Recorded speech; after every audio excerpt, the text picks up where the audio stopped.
So dear students, now let me discuss about electric field due to uniformly charged ring. Okay, and we will discuss first at an axial point, then we will discuss at x is equal to 0, that is at center, and we will also see where this electric field will be maximum for this charge ring. Okay, so let me find out first the electric field at this point P. So here the radius of this ring is capital R and the charge which is uniformly distributed throughout the ring is Q, and we have taken an axial point here at a distance x from the center. So to find out the electric field here, what we have to do, we have to take a small dq over here first. Okay, so here let me take a small dq. Okay, suppose dq is on the length dl.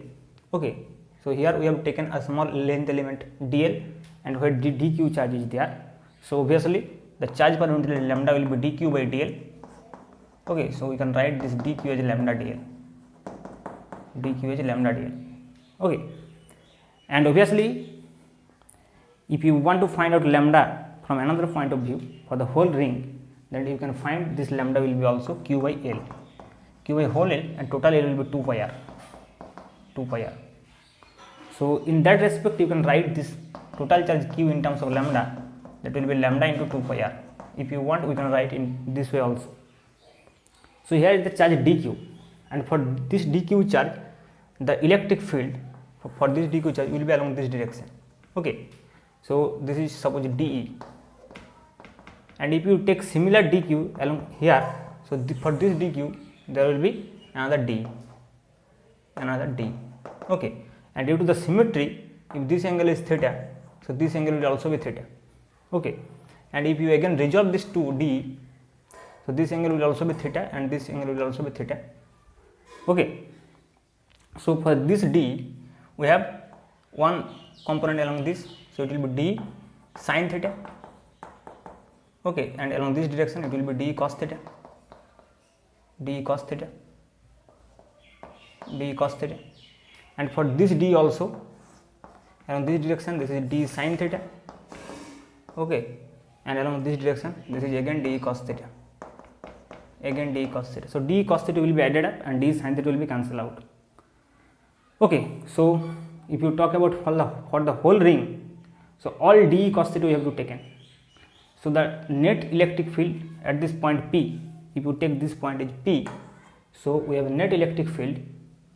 So the net electric field, not net electric field due to the whole ring, due to the whole ring.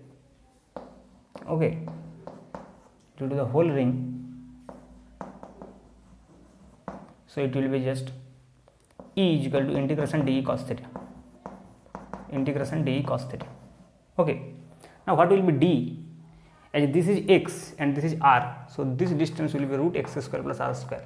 So this is the hypotenuse of this right angle triangle. And what is dE?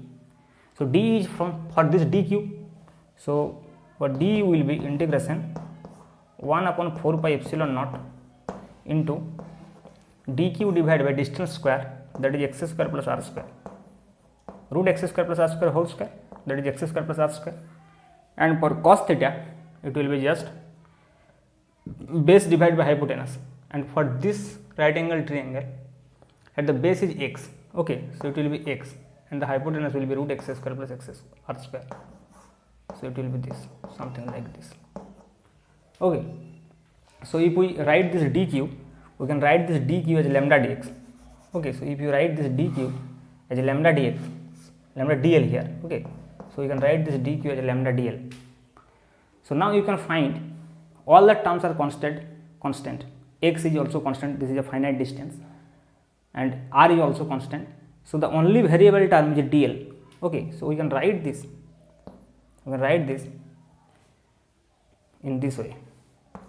So it will be just 1 by 4 pi epsilon 0 into lambda x, okay, divided by x square plus r square to the power 3 by 2 into integration dl. And when we take the integration dl, it will be just 2 pi r, because integration dl means the whole ring, so it will be l and l will be 2 pi r. So this will be your expression, this will be the final expression. Okay, so we will get this way. If you want, you can write it in terms of q also, because this lambda is nothing but q by 2 pi r. So if you substitute this lambda is equal to q by 2 pi r, then 2 pi r 2 pi will be cancelled out. So you will get an expression in terms of q also, and that will be 1 upon 4 pi epsilon naught into qx divided by x square plus r square to the power 3 by 2. X square plus r square to the power 3 by 2, and this is your final expression for electric field at an axial point due to ring. This is your final expression. Now if you want to know the electric field at this center O, then you have to substitute x is equal to 0. So at center, so if you want to find out the electric field at center, then at center x is equal to 0. So at center x is equal to 0, which means that E is equal to 0. E is equal to 0. So the electric field at the center will be 0, and it is obvious because where the charge is uniformly distributed. So if you put here a test charge q0, then this q0 will experience same charge, same force from each and every direction. So if here is a q0, so it will experience equal and opposite force from each direction. So the net force will be also 0 on q0. So physically you can understand if you put a test charge q0 over here, and mathematically you can understand if you put x is equal to 0 here, then it will be 0. So electric field will also be 0 at this point. So at center electric field will be 0, and that will be the minimum value. That will be the minimum value of electric field.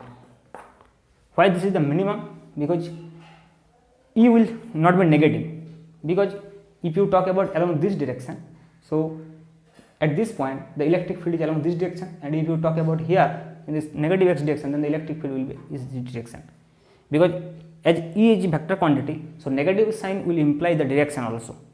So the minimum electric field for this charge distribution, it will be at center, and at center it will be just 0. It will be just 0. Now the question is that where this electric field will be maximum.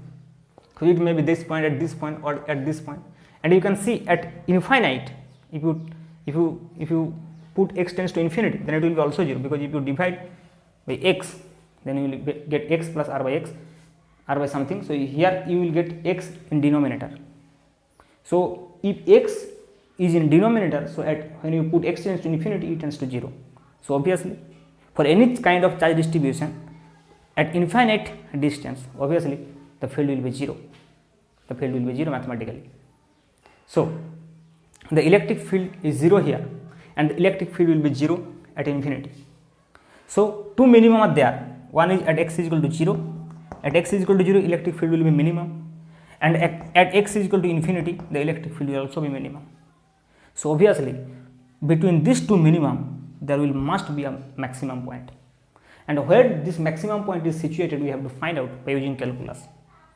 So if we take d upon dx is equal to 0, and that equation will give you the x, and that point the field will be maximum, obviously, because you know from calculus that when d upon dx is equal to 0, then the corresponding value of x will give you maximum point or minimum point.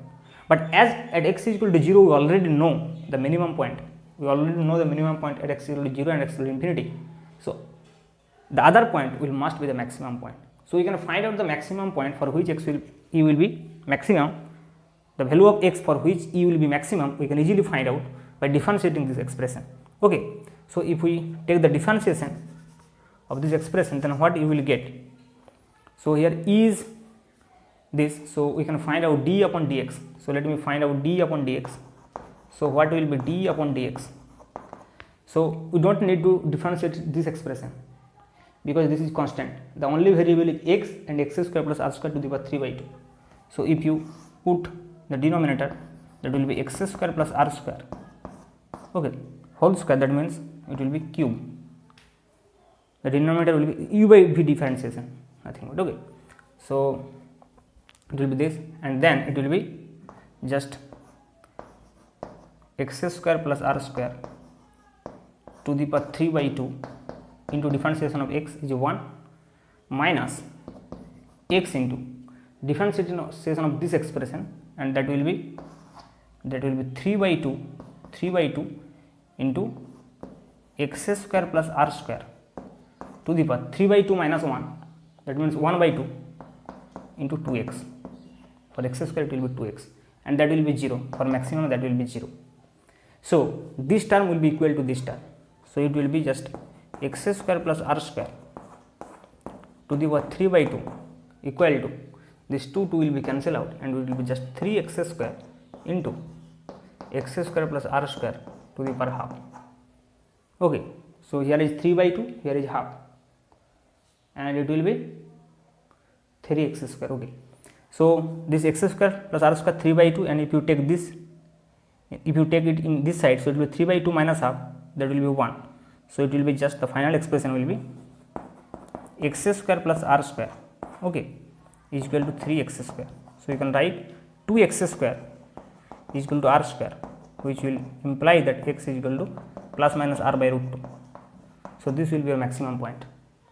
So from center at x is equal to r by root 2 or at x is equal to minus r by root 2, you will get the maximum point. So either this side or this side, okay, the variation will be same. So at x is equal to r by root 2 plus r by root 2 or minus r by root 2, your electric field will be maximum. Okay, so you can draw the graph, and if you want to find out the maximum field, you can also find out by substituting here as x is equal to r by root 2. If you substitute here x is equal to r by root 2, then your E will be E max. E will be E max. So you can write here your E will be E max when x is equal to r by root 2. So you can, if you want, you can find out the maximum electric field by putting x is equal to r by root 2. Now the big question is that what will be the graph, what will be the variation between E and x. Okay, so let me draw the graph, so that will be a very good thing for this. Okay, so let me draw the graph here. Okay,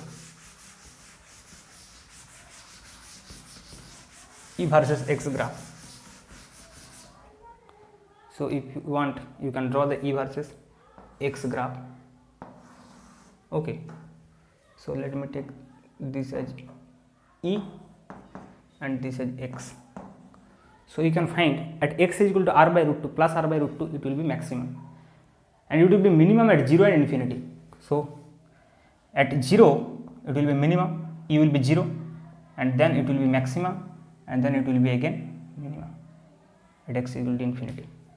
So this point is, at this point, that will be x is equal to r by root 2. Okay, and this is the maximum, E max. And if you want, you can draw the graph for negative axis also. So at x is equal to minus r by root 2, it will be maximum. So if you want, you can draw the graph along this side also. Okay, so at this point it will be maximum. The value will be same, but it will be negative. Negative sign will imply you the electric field will be in the different direction, along this direction. So if you want, you can write this is a minus r by root 2. In that case, your Emax will be at this point, but the magnitude of Emax will be same.